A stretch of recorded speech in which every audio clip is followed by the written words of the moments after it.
কি শুনবা? যোগ কথা। শিব ঠাকুর বারে বারে কয় তোমার কাছে কওয়ার কায়দা নাই, তুমি শুনে হজম করতে পারবা না। এইবার এমন নাসর বান্দা যোগ তত্ত্ব না শুনলেই নইছে কান্দা। পার্বতী কাঁদছে, শিব ঠাকুর মনে মনে বলছে কহদি এই বউর কান্না কি করিয়ে থামাই। তো যখন বউর কান্না থামাইতে গেছে বলছে তাহলে একটা কথা আছে, বলছে কি চলো এই লুকালয়ে নয়, গভীর জঙ্গলের মাঝে দুজনে বসে নিরলে তুমি আর আমি দুজনে এই যোগ কথা বলবো, আর কেউ যেন থাকে না। ভালো করে শুনবেন। চলে গেলেন দুজনে মিলে বসলেন এক গাছের তলে। এইবার শিব ঠাকুর বলে যে এখানে কোনো পশু পাখি থাকলেও চলবে না, এমন গুজ্জ হইতে গুজ্জাতীত কথা, গুপ্ত কথা ইহা যেন আনে জানে না। আনে জানলে রসভঙ্গ হইবে। আন কারা? যেমন কৃষ্ণ কথায় এই কৃষ্ণ নাম করে একজন আর একজনকে গলা জড়িয়ে ধরে কাঁদে, আর কিছু ফাজিলে মার্কা লোক আছে ওরা পাশে বসে কিট কিট করে হাসে। আছে না? হাসে কি না? একটা বাচ্চা ছেলে যদিও সুন্দর, এই যে যুবক ছেলের মতো সবার মন্তর এক না, এর মধ্যে এমন কোন একটা শুদ্ধ ভক্ত আছে, বাচ্চা দেহটা বাচ্চা কিন্তু ওর আত্মাটা ভগবানের চরণে অনেক আগেই নিবেদন হয়ে গেছে। ওই বাচ্চাটা যদি ওই ভগবানের ভক্ত বৃদ্ধ লোকের চরণ ধরে একটু কান্না করে, যদি একজন ভক্তকে প্রণাম করে, পাশের আর এক বান্দরে ও কিটকিটে হাসে, ওরে ভারী ভক্ত হয়ে গেছিস দি তুই, এরকম বলে না? কারণ ও বলছে কেন? ও যে ভগবানের ভজন করে না, ওর মধ্যে সেই প্রেম ভালোবাসা ভক্তির উদয় হয়নি, তাই ও ভক্তকে দেখে উপহাস করে নাকি? তো এখন আনের কাছে বলা যাবে না কৃষ্ণ কথা। কার কাছে? শ্রীমদ্ ভগবত গীতায় বলছেন অর্জুনকে উপলক্ষ করিয়া, যে আমার কথা শুনতে অশ্রদ্ধা শ্রদ্ধার সহিত শ্রবণ করিবে না, তাহার কাছে আমার তত্ত্ব কখনো বলিবে। বলবে না? বলবে না? কি হবে? বলবে না? বলবে না? ও মা, এখন আমার দেখার কাম নাই, পরে দেখে নে, যাবার সময় দেখে নে, পরান বইরে তোমার ছেলেরে। এখন একটু শোনো, কথা বইল না। ছেলের মুখ না দেখলে তো একটু কষ্ট হয়, বুঝি, কিন্তু কি করবো, জায়গা তো আমার ছোট মা, এই প্ল্যাটফর্মটা তো আমার ছোট, আপনাদের চরণ রাখার মতো জায়গা আমার নাই, তাই কৃপা করে একটু ধৈর্য সহকারে শুনুন। তো এইবার দেখুন করি বর্ণনা, শিব ঠাকুর করতালি দিয়েছে যেন পশু পাখি উড়িয়ে চলে যায়। এই যে প্রণাম করবার আগে করতালি দিয়ে হাত উত্তোলন করে প্রণাম করতে হয়। কেন? নারীরা হাত কিন্তু এতটুকু তুলবে, যে মায়েরা কিন্তু এরকম করবে না। মায়েরা কতটুকু মনে আছে? মায়েদের হাত কতটুকু তুলবে? রাধে এতটুকু। আর বাবারা কোন ভাবে? হেম দণ্ড। হেম মানে স্বর্ণ, দণ্ড মানে লাঠি। একেবারে হাতটা, ওই যে কিছু কিছু জমিদাররা আছে কি জানেন, একটু শিক্ষিত, ভাবে যে আমি যদি হাত তুলি কেমন হয়, হাত তোলা দরকার, ওরা আবার তুলবারও চায়, ওই যে কড়া কথা বলি সেই সময় তোলা চায়, আবার এরকম করে। মানে ওরা তো মহিলা করতে এইটুক, পুরুষের হচ্ছে এইটুক, আর যারা এই যে এইটুক করে ওরা কোন দলের? পুরুষ হয়ে যারা এইটুক করে ওরা কোন দলের? নারীও না পুরুষও না, তাহলে ওইটা কি বলে? হ্যাঁ, ওই যে আমার বাবা বলছে নপুংসক। আরে বাংলায় বলো, কি বলে? হিজড়া। এইবার বুঝবা। এরপরে যদি কোনো জায়গায় যাও না, যদি এইরকম করো না, ওই দলে পড়বা। মনে থাকবে তো? মায়েরা করবে এতটুকু, আর বাবারা এই একেবারে লাঠির মতো উদ্দণ্ড, বাহু দুটি পুষারিয়া মহাপ্রভু সেটা দেখিয়ে দিয়েছে। অনন্ত জীবকে বললেন, হে জগৎ জীব, সমস্ত লীলা শুধু স্মরণের, আর মহাপ্রভু লীলা স্মরণের আবার কিছু করণের। মহাপ্রভু লীলা স্মরণও আবার কিছু করণ। মহাপ্রভু কীর্তন করছে, তুমিও করবে। মহাপ্রভু দণ্ড নৃত্য করেছে, তুমিও করবে। মহাপ্রভু হাত উত্তোলন করেছে, তুমিও করবে। হ্যাঁ, বুঝতে পেরেছে? এটা সনাতন ধর্ম। এটা ফাইজলামি নয়। এইবার শিব ঠাকুর করতালি দিচ্ছে। আমাদেরও প্রণাম করার আগে করতালি দিতে হবে। কেন করতালি দিতে হবে? যেন আমার কাল রূপ পাখি যেন আমার মধ্যে অহংকার রূপ বিষটা পরিত্যাগ না করতে পারে। করতালি দিয়ে কালরূপী পাখিটাকে তাড়িয়ে দিয়ে হাত উত্তোলন করে বলতে হবে, হে গোবিন্দ, আজ হতে আমি তোমার চরণে শরণাপন্ন হলাম। তুমি করুণা করে একটিবার তোমার চরণে আমাকে আশ্রয় দাও, আশ্রয় দাও।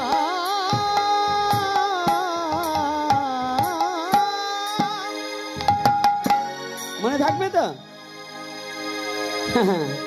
তাই শিব ঠাকুর আজকে বলছে পাখিতেও যেন না দেখে, করতালি দিয়েছে। কিন্তু সব পাখি চলে গেছে। সুখ নামক যে পাখি,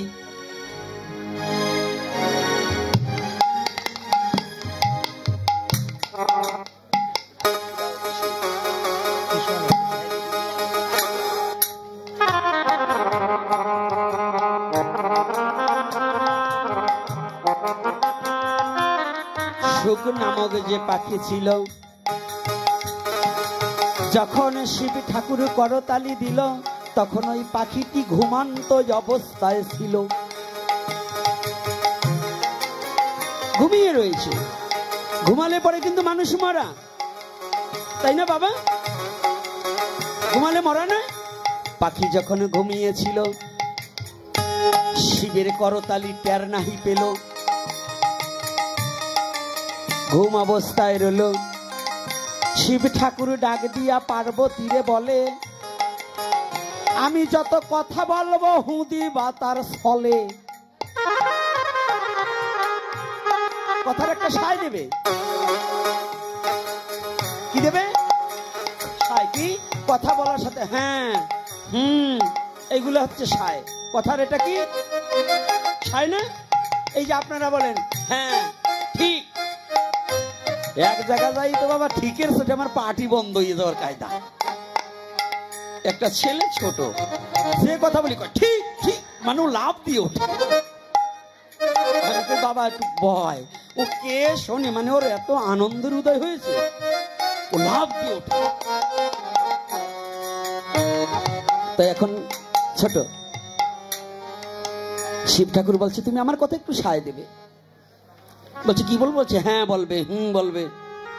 তো হঠাৎ করে সুখ পাখির ঘুম ভেঙে গেছে। এইদিকে শিব ঠাকুর আমার যোগ কথা আরম্ভ করেছে, কিন্তু যোগ কথা আরম্ভ করিতে করিতে ওদিকে সুখের ঘুম ভেঙে গেছে। আর দুর্গা দেবী বলছে। তো দুর্গা দেবী নারী জাতি কিন্তু অনেক সময় এই যে মা কষ্ট পাবেন না তো, রাধে রাধে, কেউ কষ্ট পাবেন না। বলেন তো অভিমন্যুর মৃত্যুর কারণ কি? রাধে রাধে, অভিমন্যুর মৃত্যুর কারণ কি? মা ঘুমিয়ে পড়েছিল, তাই তো? এজন্য তো। তাহলে বুঝবেন নারী জাতি কিন্তু হরিকথা এবং বেশিরভাগ ভালো কাজের সময় নারীর অলসতা আসে বেশি। আর ওই পুরুষের যারা যাদের ঘুম আসবে বুঝবে আগের জন্মে নারী ছিল, এই জন্মে মরিয়ে পুরুষ হইল, তাই ওই স্বভাব যায় নাই। কথাটা বুঝতে পারছেন? তো এইবার ভালো করে বুঝুন। যখন দিচ্ছে আর এদিকে শিব ঠাকুর চোখ বন্ধ করে, এই যে চর্মচোখে কখন ওই রূপ দর্শন করা যায় না, দিব্য দৃষ্টির প্রয়োজন এবং জ্ঞান চক্ষুর দ্বারা। তাই চর্মচক্ষু যখন শিব ঠাকুর বন্ধ করে দিল, দিব্য দৃষ্টি যখন খুলে গেল, ওই লীলা দর্শন করে আর যোগ তত্ত্ব বা ভগবতীর কাছে বলে। যখনই ভগবতীর কাছে বলছে আর ভগবতী শিব ঠাকুর বলছে একটা হ্যাঁ, কিন্তু বলতে বলতে পার্বতীর ঘুম এসে গেছে। পার্বতী শিব ঠাকুরের উরুর উপরে মাথা দিয়ে ঘুমিয়ে পড়েছে। আজকে ঘুমাবার পারিনি, আমার কানের কাছে ওটা নাক ডাকছে, বলবো না, ওই অবস্থা হয়েছে। তো যখনই ওই অবস্থা হয়ে গেছে, শিব ঠাকুর ও পার্বতী, ও শিবানী, হ্যাঁ তুমি ঘুমাইছি কখন?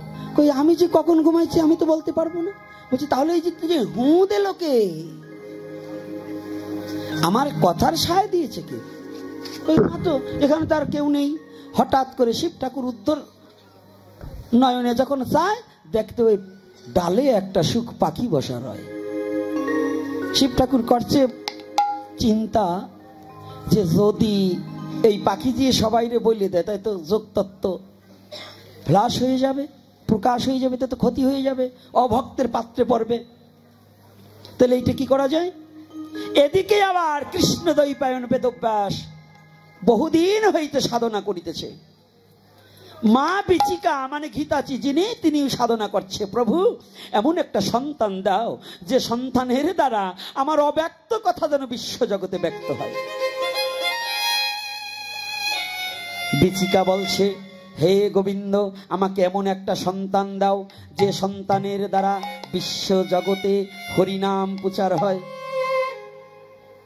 বুঝতে পেরেছেন? মা বাবার চাওয়াটা কি? এই আপনারা চান কি আপনার ছেলে ডাক্তার হবে, জজ হবে, ব্যারিস্টার হবে, ভালো চোর হবে, তাই না? চান কি না? মানে বড় অফিসার হওয়া মানেই তো এখন বর্তমান চোর হওয়া। কোন মা বাবা চায় না আমার ছেলেটা শুদ্ধ কৃষ্ণ ভক্ত হোক। আরে চোরে তো সারা এক মাস বইরে খুসাইয়ে যা চুরি করবে, ভালো শিক্ষিত অফিসার এক কলমের কোচায় তার চেয়ে এক বছরেরটা চুরি করে রাখতে একদিন। কি আমাকে অনেক মায়েরাই ভাবে আমি বড় অফিসারের মা হব, মানে আমি বড় চোরের মা হব। তা সবাই যে তা না। এই জন্য প্রতিটা মা বাবার উচিত কি একটা সন্তান জন্ম দেওয়ার আগে ভগবানের কাছে প্রার্থনা করা উচিত, গোবিন্দ আমাকে এমন একটা সন্তান দাও যে সন্তান যেন তোমার সেবায় লাগে, তোমার সেবায় লাগে, এমন একটা সন্তান প্রতিটা মা বাবার চাওয়া দরকার। একদিন এখন চাপিয়ে আনতে হয়, ওদিকেতে ঘন্টা পড়ে যায়, আমার কথাও চাপাতে হয়। তো এইবার কি করেছে জানে? এদিকে বিচিকার ধারণা, ব্যাসের সাধনার, শিবের তাড়না, তিনে একটা সন্তান হয়। কি করে? শিব ঠাকুর মনে মনে চিন্তা করলো এই পাখিকে ছেড়ে দিলে যদি চতুর্দিকে ছড়িয়ে যায় তবে কি? ওনার হাতে ছিল ত্রিশূল, ক্রোধা অবস্থায় ওই ত্রিশূল ফিকে লাগায়, ওকে বধ করে আসবে। সুখ আগে আগে যায়, ত্রিশূল পিছু পিছে, কোথাও দাঁড়াবার জায়গা নেই। এদিকে মা বিচিকা ঘাগরি কাখে লইয়া জল আনিবার যায়। হঠাৎ করিয়া ঋতুবতী নয়, ঋতু না হলে তো একটা মায়ের সন্তান হয় না, কিন্তু মা অমনি জল ভরিতে যাবার ছলে উড়োতে একটা আঁচড় দিলে, আঁচড় দিলেই অমনি রুধির দ্বারা বাহিরে বেরিয়ে যায়। সুখ অমনি চিন্তা করলো এইবার আমার জনম ভালো। সুখ পাখির দেহ পরিত্যাগ করে সূক্ষ্ম দেহটা নিয়ে ওই মায়ের রুধি ধরে মা বিচিকার গর্ভে প্রবেশ করায়। জয় হৃদয় গৌর হরি।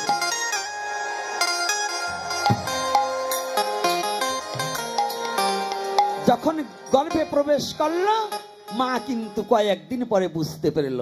এদিকে শিবির ত্রিশূল মনে মনে চিন্তা করলেন, ঠাকুর তো আমাকে সুখকে বধ করবার বলছে, কিন্তু কোন রমণীকই তো নয়, আমি ওর গর্ভে তো যাওয়ার অধিকার আমার নেই। পাখির দেহটা তো পরিত্যাগ করে গেল, সূক্ষ্ম দেহটা, আত্মার দেহটা নিয়ে গর্ভে প্রবেশ করলো।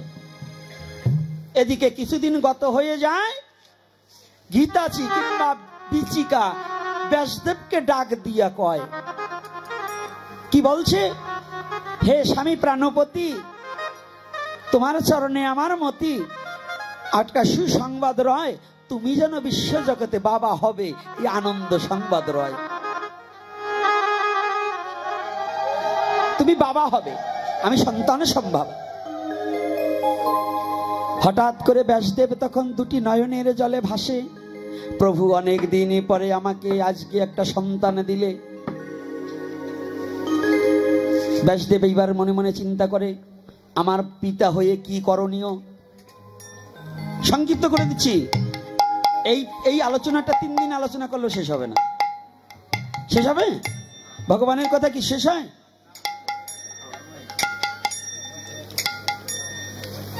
ব্যাসদেব বলছে, আমি পিতা হয়ে আমার করণীয় কি গো, আমার কর্তব্য কর্ম কি? মাতা পিতার কর্তব্য কর্ম আছে না? এখন নেই।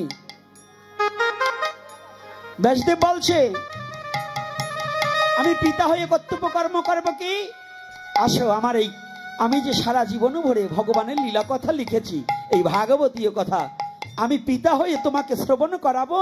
তুমি আমার রমণী হয়ে শ্রবণ করে, যাতে তোমার কর্ণ দ্বারা আমার সন্তান গর্ভে রয়েছে, ও যেন এই হরি কথা শ্রবণ করে। এই যে যারা যুবক ছেলেরা যারা বিয়ে করেছো, স্ত্রী ধরে বায়না, ভালো টাচ মোবাইল না দিলে হয় না, টাচ ফোন কিনে দাও, ডাসা ডাসা পেয়ারা খাওয়াও, আর মুরগির ঠ্যাং না খাওয়ালি সন্তান হৃষ্টপুষ্ট হবে না।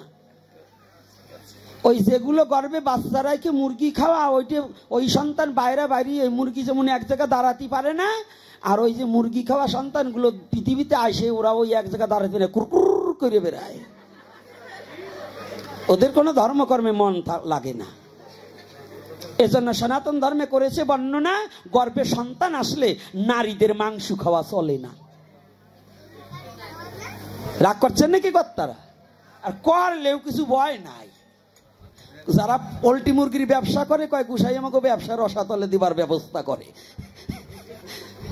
না, ব্যবসায় ব্যবসা মার বাঁচি না, আর সবাই খাইও, ওটা তো নিরামিষ মুরগি না কি, ওরা তোর বাইরে আর কিছু খায় না। যাক, রসিকতা করার সময় নাই। আজকে যদি পিছনে ওই বোঝা না থাকতো, তাহলে আজকে দুইটি ধরাই দিতাম, কিন্তু আর কায়দা নাই। পিছনে যদি বোঝা থাকে, বলা যায় কিছু? বলা যায়? তাহলে কিছু বলা যায় না। এই কথা বলবে না, চুপ, সামনে বসছো। তো এইবার ব্যাসদেব হরিকথা বলছে, শুনছে কে? বিচিকা। ভালো করে শুনবে।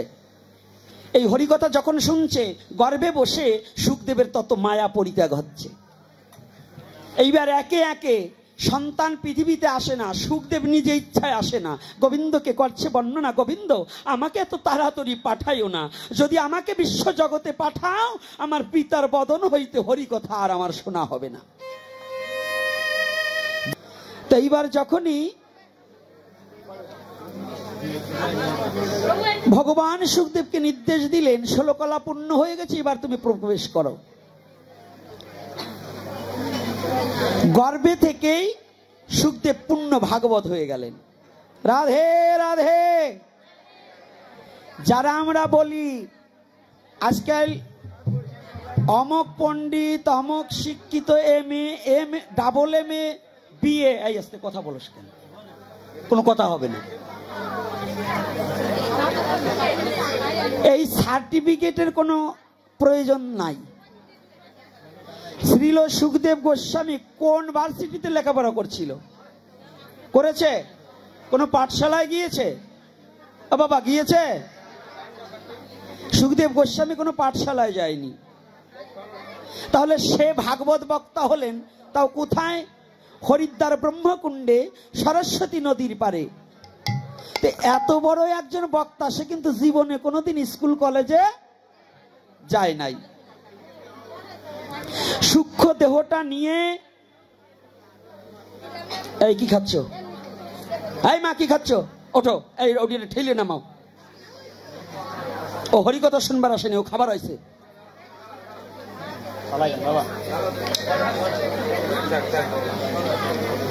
না, যত সময় আমি স্টেজে থাকবো, একজনও ছাগলের মতো মুখ লড়াতে পারবে না। ছাগলের স্বভাব যতদিন পর্যন্ত যাবে না, তারা কৃষ্ণ কথা শুনবে না। তাদের জীবনে কৃষ্ণ কথা শুনে কোনো লাভ নাই। হরি কথার চেয়ে যাদের পান, বিড়ি, সিগারেট যাদের গড়িয়সী হয়ে যায়, তারা আসবি কেন?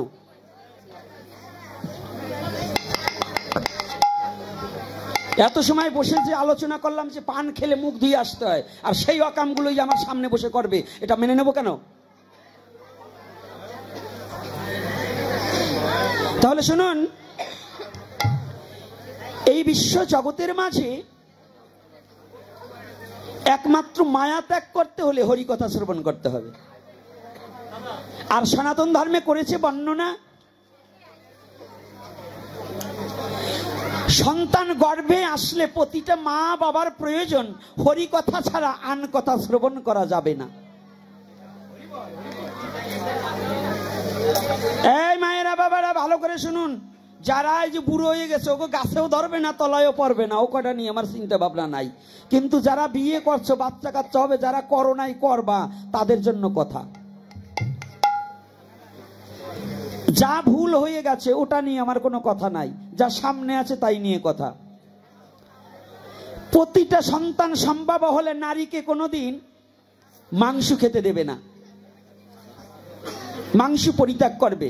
প্রতিদিন অন্তত গীতার 2টো শ্লোক হলে ওই নারীকে শ্রবণ করাবে। আর যদি শিক্ষিত নারী হয়, ওই নারী প্রতিদিন 1 অধ্যায় করে গীতা অধ্যয়ন করবে। কথাটা বোঝা গেছে? বাবা যদি শিক্ষিত হয়, বাবা অধ্যয়ন করবে, মা বসে বসে শ্রবণ করবে।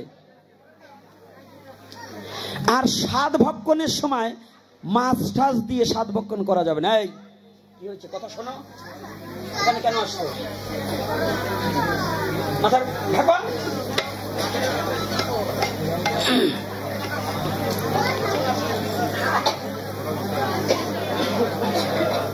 কাছে বসলে মা কথা বলো না বাবা, তোমরা আমার মা না, একটু কষ্ট পাই মা, একটু কষ্ট পাই বাবা, ক্ষমা করবা মা। কারণ আমার এই হরি কথার সময় যদি আন কথা হয় না মা, খুব আঘাত লাগে বাবা, ক্ষমা করবে। কারণ আমি চাই না, তোমরা তোমার মা, তো মাদের ব্যথা দেবো কেন? তো এইবার প্রতিটা মা বাবা শুনবে, স্বাদ ভক্ষণে মাছ দেওয়া যাবে না। আপনাদের কি রীতি আছে না স্বাদ ভক্ষণে মাছ দেয়? কি অনেক জায়গা দেয় না? এইটাকে মাছ দেওয়া বন্ধ করবেন। একজন শুদ্ধাচারী ভক্ত দ্বারা রন্ধন করে ভগবানের ভোগ লাগিয়ে সেই মহাপ্রসাদ ওই মাকে প্রসাদ পাইয়ে দেবেন। কথাটা মনে থাকবে? এই কুসংস্কারগুলোকে বন্ধ করুন।